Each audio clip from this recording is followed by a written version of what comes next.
When it comes to discussing the situation in Venezuela, the conversation is always fixated very narrowly on Maduro and Chavez. The mainstream media focuses on attacking them, alternative media generally defends them, and online discussions are usually centered around debate between their supporters and detractors. So it can be pretty easy to forget that there is actually an opposition. You know, those guys. So in this video, I'm not going to shine the spotlight on those two leaders, but rather on the current and historical opposition to them.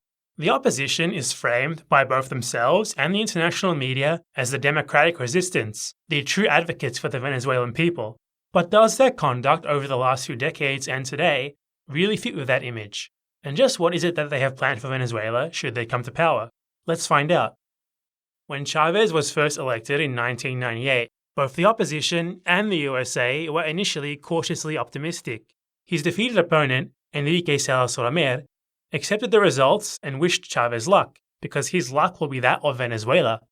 But that didn't last very long. In the following few years, Chavez won a series of important votes, such as a vote on a new constitution and legislative elections in 1999, and another presidential election in 2000.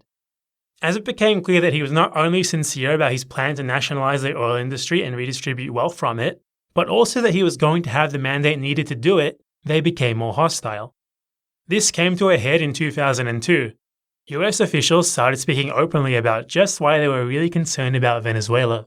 Obviously, Venezuela is important because they're the third largest supplier of petroleum. I would say that Mr. Chavez, and the State Department may say this, probably doesn't have the interests of the United States at heart. After a series of clandestine meetings between US officials and opposition-aligned military officers, business leaders, and activists, the opposition called for a week of strikes and protests in early April. Military officials and business leaders appeared on pro-opposition TV channels, openly threatening Chavez and demanding his resignation. El alto mando militar tiene que decirle al señor presidente, aquí la causa de todo esto, usted váyase. Entonces el alto mando tendrá que asumir esa posición, porque si no, alguien la va a asumir por ello. Muchas gracias, señores. Ahora, el presidente de la República asuma la responsabilidad ante el país de renunciar y de facilitarle al país que la transición se produzca con el menor costo. On April 11, an opposition protest was planned with the explicit goal of forcing Chavez to resign. The protesters marched on the presidential palace, and Chavez was arrested by opponents in the military in the early hours of the next day. Business leader Pedro Carmona was sworn in as president. He immediately dissolved the National Assembly and the Supreme Court, voided the Constitution, and passed 49 decrees that were demanded by fellow business leaders, all in his first few hours in office.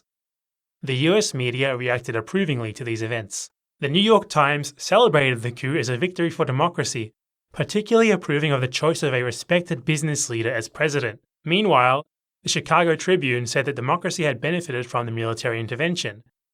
And, of course, the International Monetary Fund immediately came out and offered the new president their services. You know, as they do.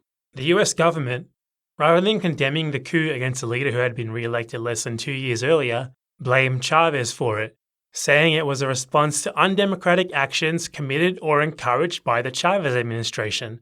So according to them, the undemocratic thing here wasn't the coup, it was the democratically elected president. But in the end, the opposition had vastly overestimated their support. Chavez was reinstated within 48 hours after mass protests from supporters and a mobilization from sympathetic factions within the military. It's weird how you don't often hear about this today, isn't it? After the failure of the coup, the opposition refused offers for mediated dialogue from the Organization of American States and the European Union. Instead, they continued trying to oust Chavez through undemocratic means. Later that year, the Fede Cámaras Business Confederation, which the coup's president, Carmona, had been leader of, along with the National Confederation of Labor, an opposition-aligned trade union that at the time was receiving funding from the USA, called a series of strikes and protests. Now, there's nothing explicitly wrong with protesting like that, until you consider that their only demand was that Chavez resign, and that they pledged the strike would be indefinite until that happened. So rather than attempt democratic measures like dialogue or building a platform for future elections, they chose instead to bring the country's economy to a halt and cause great hardship for their own people, all in an effort to oust the democratically elected president just months after attempting a coup. Okay, time for an intermission. Let's talk about the US funding of the opposition in Venezuela. The opposition have willingly accepted funding from the US pretty much consistently since 2002. For example, between 2005 and 2009, the US funneled $30 million to the opposition in what they call initiatives to promote democracy, and another $49 million from 2009 to 2017. All of this money has been openly reported in US budgets, so it doesn't include whatever extra funding they might be sending clandestinely, such as through the CIA. We likely won't find out about that for a while. It tends to become public knowledge only many years later as a result of declassifications. In a leaked WikiLeaks cable from 2006, the US ambassador to Venezuela outlined the explicit partisan political aims of these funding programs. 1. Strengthening democratic institutions. 2. Penetrating Chavez's political base. 3. Dividing Chavismo. 4. Protecting vital US business. And 5. Isolating Chavez internationally. Keep in mind that embassy involvement in domestic politics is a clear violation of the Vienna Convention, and also that accepting funding from foreign governments for political activities is extremely illegal, not just in Venezuela, but also in most other places in the world, including the USA itself.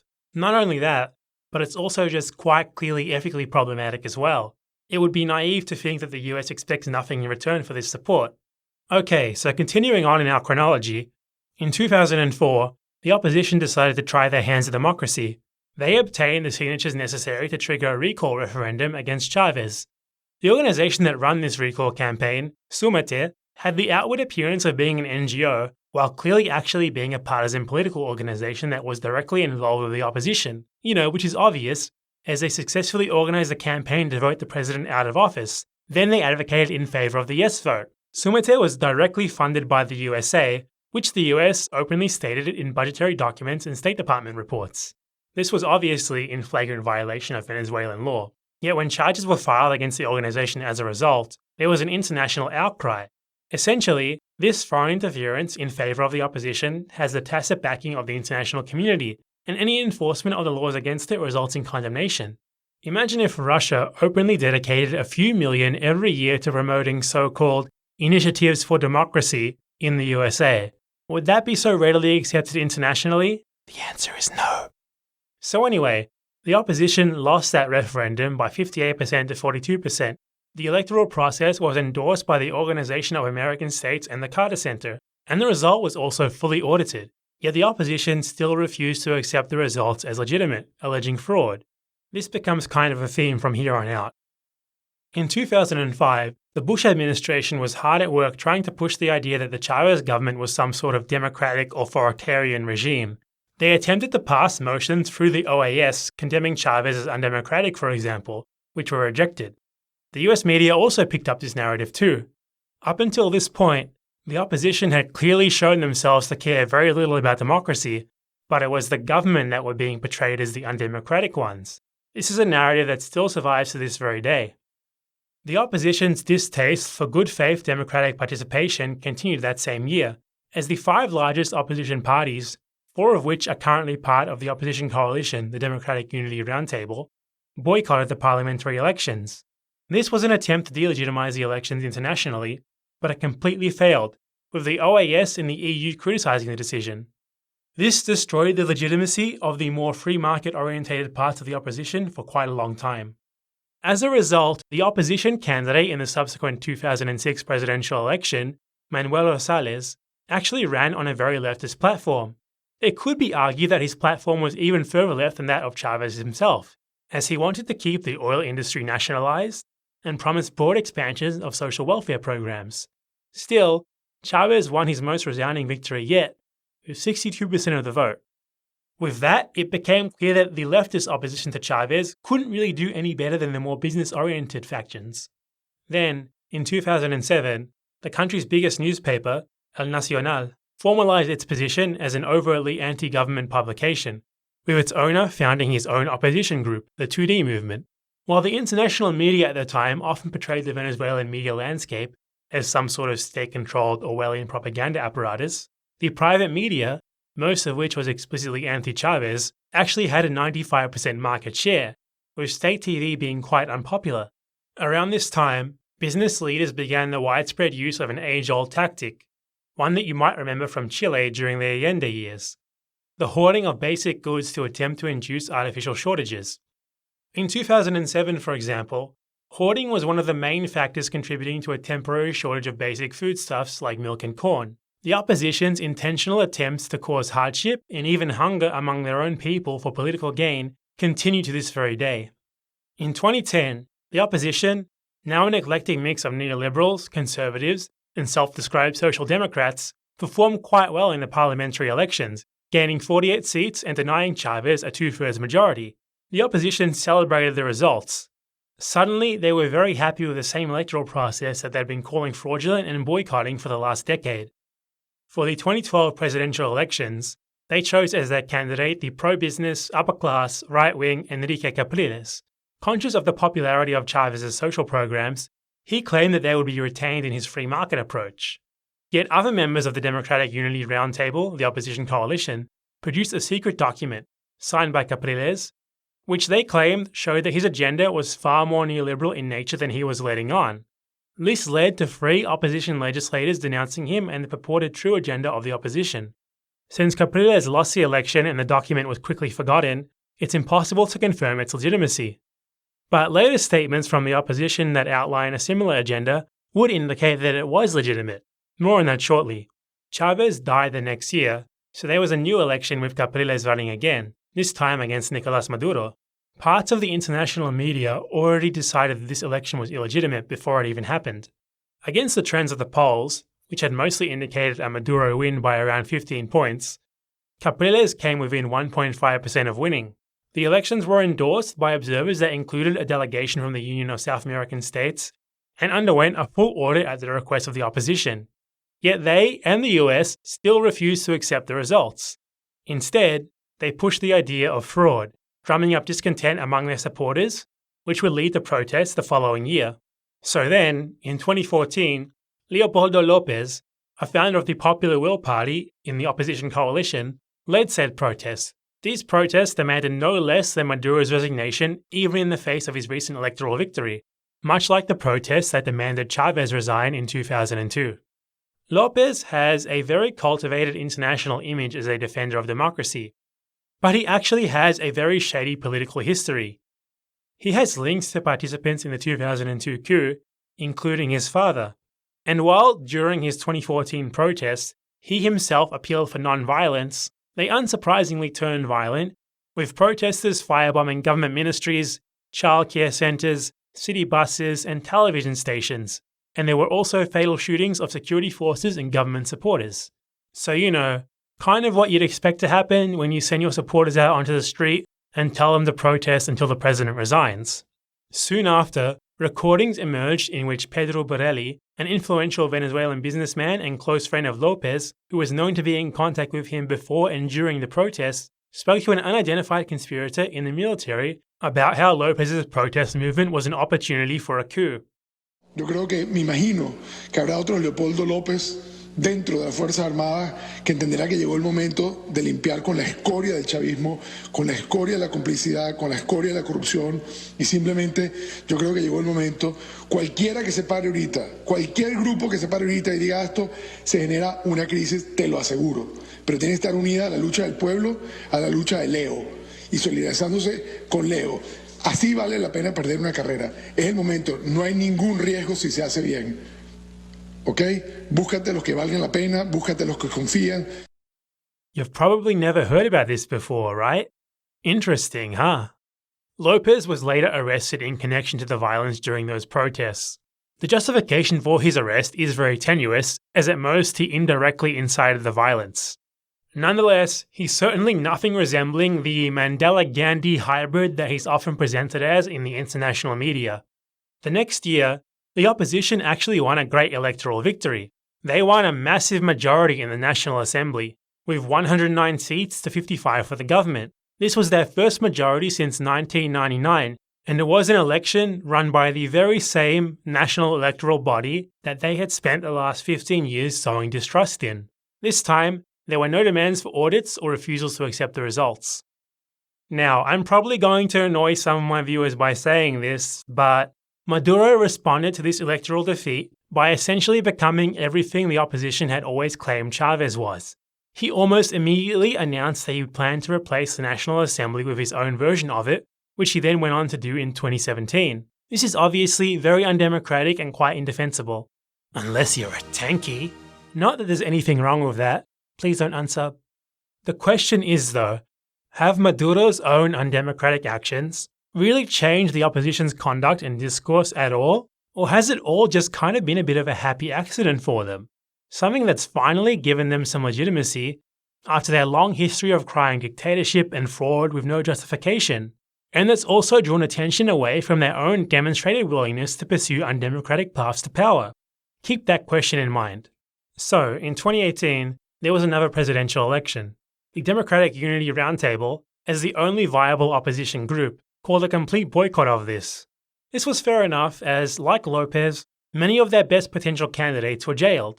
As you might expect when this happens, turnout was low, and Maduro ended up winning by quite a lot against outsider candidates. The opposition, of course, claimed electoral fraud. But when you look at the numbers, they're quite regular, as they always have been, and it's clear that a serious opposition campaign could have actually won.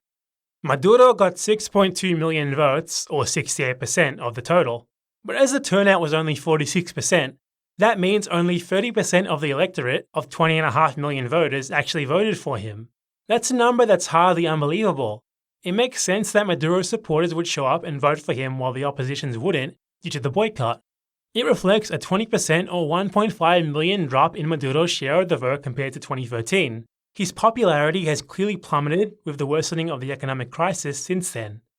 If the opposition had run in this election, and turnout had been in line with previous elections, such as the 79% of 2013, Maduro's share of the vote here would have only been 38%. That candidate, even if not their first choice, would only have needed to get 39% of the votes to win. And then if Maduro refused to respect the results again, as he did in 2015, it would have given them all the ammo they could ever possibly need against him. So why entirely boycott what should have been a perfectly winnable election instead? To answer that, let's ask right-wing polling company Meganalysis. Despite having a website that looks like it was made in angel fire, they're cited incredibly often and given a lot of weight in the international media for their polls that ask incredibly unbiased questions like, do you think socialism is the most destructive political ideology? And is the USA the best political and economic friend of Venezuela? And of course, the results for these questions are always a resounding yes. Well, guess what? In January 2018, a few months before the election in question, Meganalysis ran a poll asking Venezuelans about their political party affiliations. 81% identified with no party, 12% identified with Maduro's Socialist Party, and only 6% identified with the Democratic Unity Roundtable opposition coalition. So it turns out that while Maduro's popularity is falling fast, the opposition themselves aren't exactly very popular either, and even the most staunchly right-wing pollsters couldn't help but admit it, at least back then. So rather than test their weak support against Maduro's and risk a defeat, they chose instead to delegitimize the election by boycotting it. That's quite contrary to the image of them in the media as the true voices of the Venezuelan people, prevented from their rightful ascension to power only by electoral fraud. It's also completely in character with their actions over the last 2 decades. So this brings us to today. Juan Guaido, a borderline political nobody and the new leader of the National Assembly as of the 1st of January this year, declared himself interim president on January the 23rd. This was followed by immediate recognition from the USA and a whole lot of other places. This didn't come from nowhere. An AP investigation revealed that Guaido went on a secret trip in December where he met with officials of foreign governments. This trip, of course, included a stop in Washington, D.C. During this trip, the plans for this move were hatched.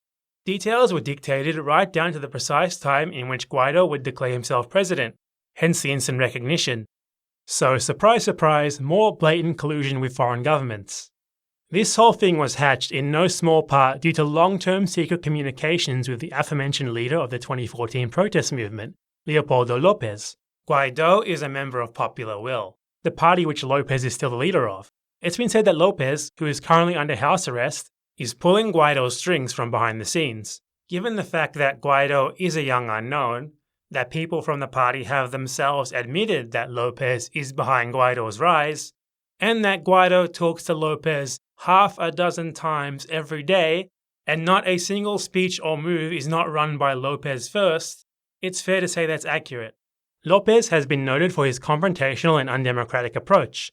This was exemplified in his leadership during the aforementioned 2014 protests for Maduro's resignation, and also in his call for a coup during the 2017 protest movement. A los militares que hoy están en las calles, les quiero mandar un mensaje muy claro, muy sereno y enmarcado dentro de nuestra Constitución.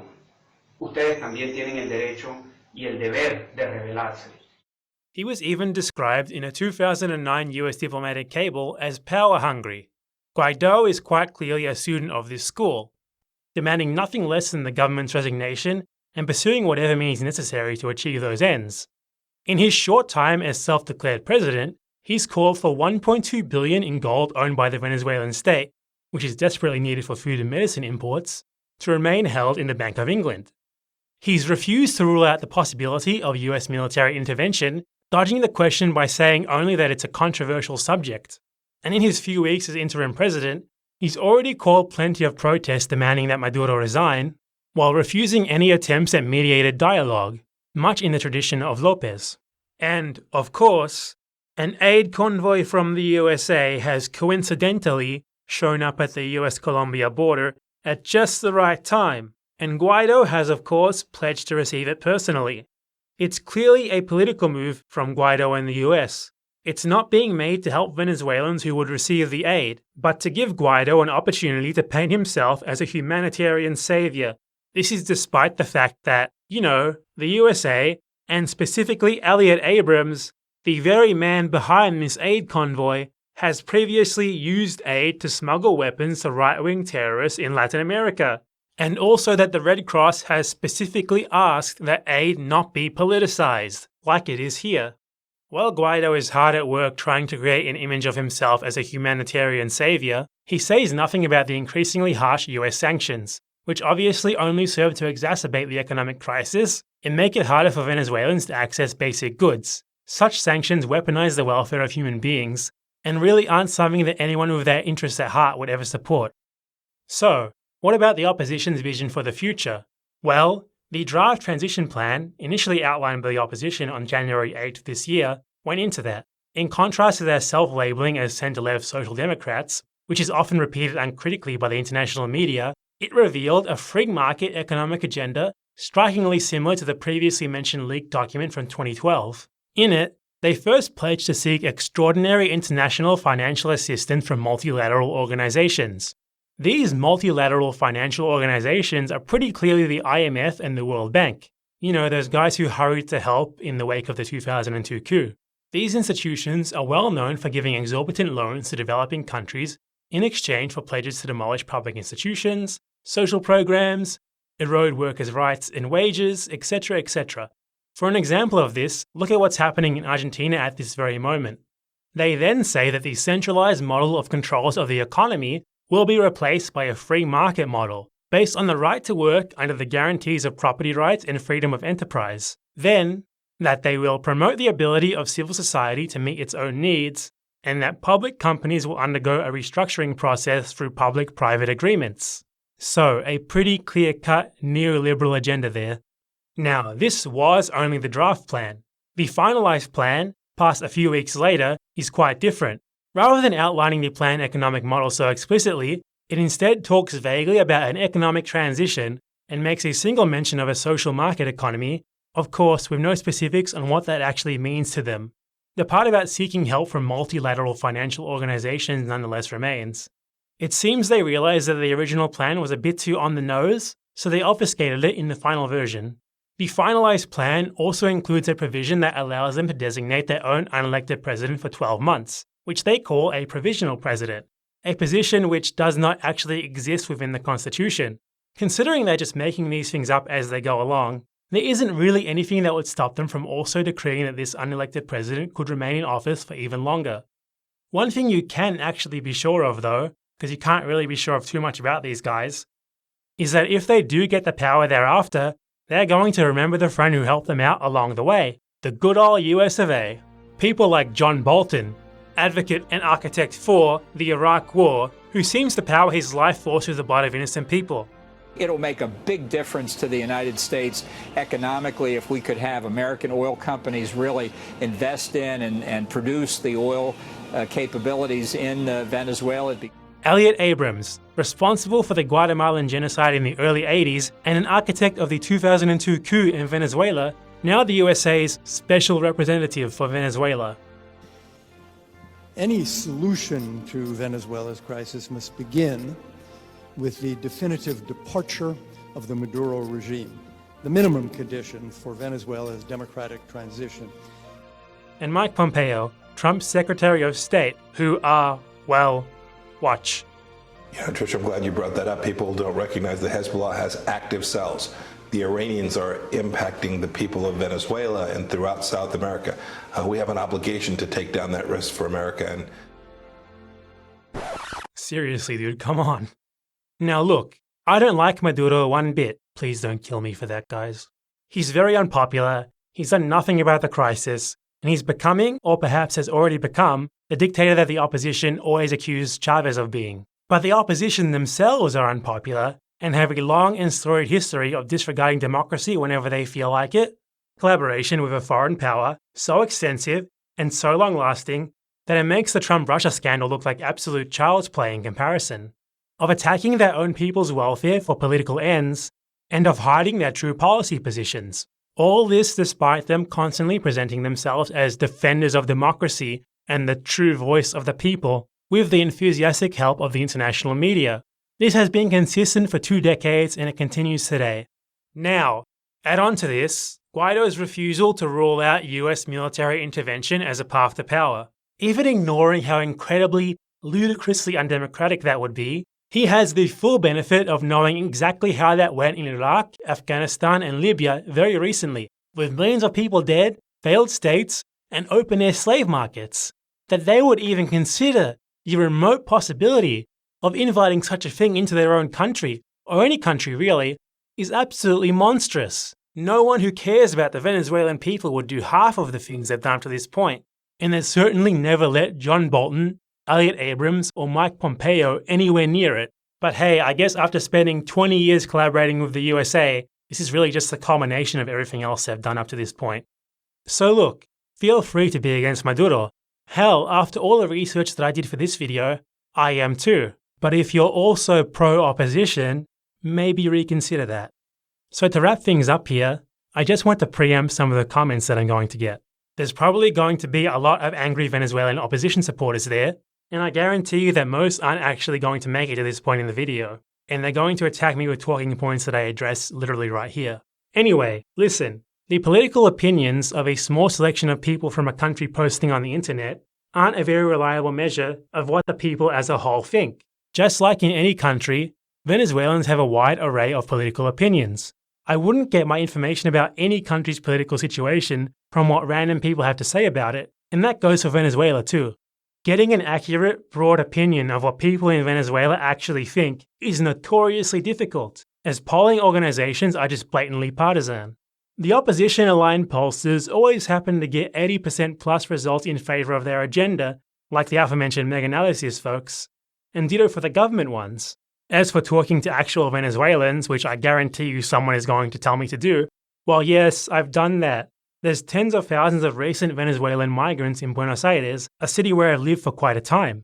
From talking to them, I don't get the impression of any sort of singular Venezuelan opinion at all. Rather, they're quite polarized. And most of them actually seem to have lost faith in their country's politics in general, believing that there's no one involved who actually has their best interests at heart. This is much in line with what Rebecca Hansen found on her recent research trip to Caracas, which took place this January, where she talked to Venezuelans. I quote, "No one was convinced that Guaido had the interests of the people at heart. They wondered, what are his intentions as president? As others nodded in agreement, what is he going to do for me?" So rather than Venezuelans expressing enthusiastic support for the opposition, which is the picture often painted by the media and many English-speaking Venezuelans online, she found people who had mostly just plain lost faith in politics in general. They believed that while Maduro needed to go, Guaido's opposition weren't going to make things better.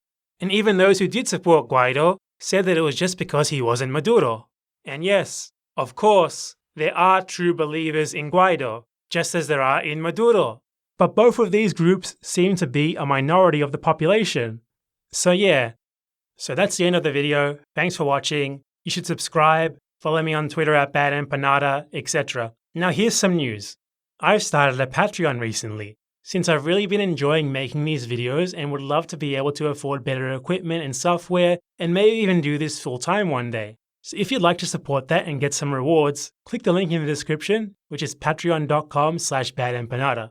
Also, we're not done yet. At 1,000 subscribers, I'm going to do a Q&A video. You can start sending me questions already in advance via Twitter or Curious Cat, and I'll also upload a video later where you can ask me questions in the comments so that people who only use YouTube can participate. Apart from that, my next video will probably be a tutorial on getting started on YouTube based on my own very recent experience, so that I can give a little bit back to this wonderful community, and maybe I can help to facilitate some more leftist YouTube participation. So look out for that. That's all for now. See you next time.